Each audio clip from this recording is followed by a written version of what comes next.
This is week 9 of the spring trimester.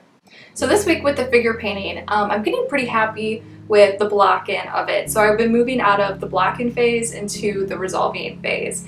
And so for the resolving phase of the painting, I'm really focused on getting everything as specific as possible to the actual model and not just something that looks, not a figure that just looks similar to the model. So I'm trying to get things to look really fleshy and the specific anatomy of the model.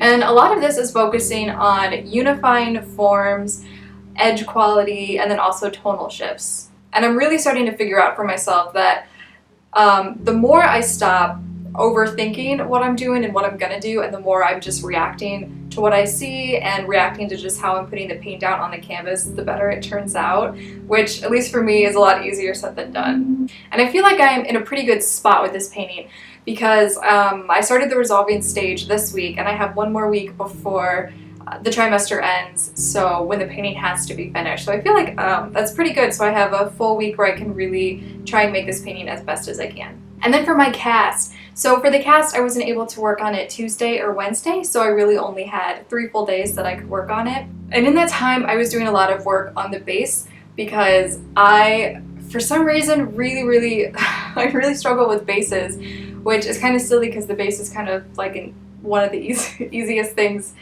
because it's just a block, but I don't know. So I was really working on that and trying to get it to look right. And I knew that my base wasn't looking right, but I couldn't figure out what was wrong with it and what I needed to change to make it look like the specific actual base of the cast. And so Matt came by and I was telling him this and he just said, well, what's the gesture and proportion of the base compared to yours? And then it just clicked for me. I don't know why I wasn't thinking of it as gesture and proportion.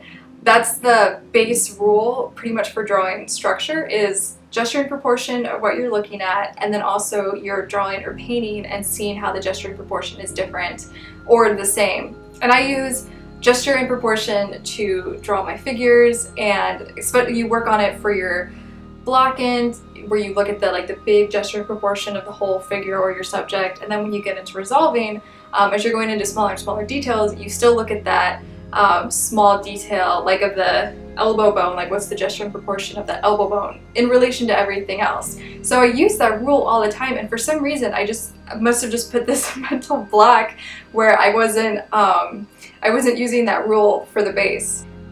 But as soon as he said that and pointed that out, I could definitely see then what I needed to change and correct to fix the base up on mine. But you really can apply that rule of gesture and proportion to absolutely everything that you want to draw or paint. And I think if you have a really critical eye, you can really figure out the structure to anything. Okay, and here's a photo at the end of the week of my cast and the painting next to it.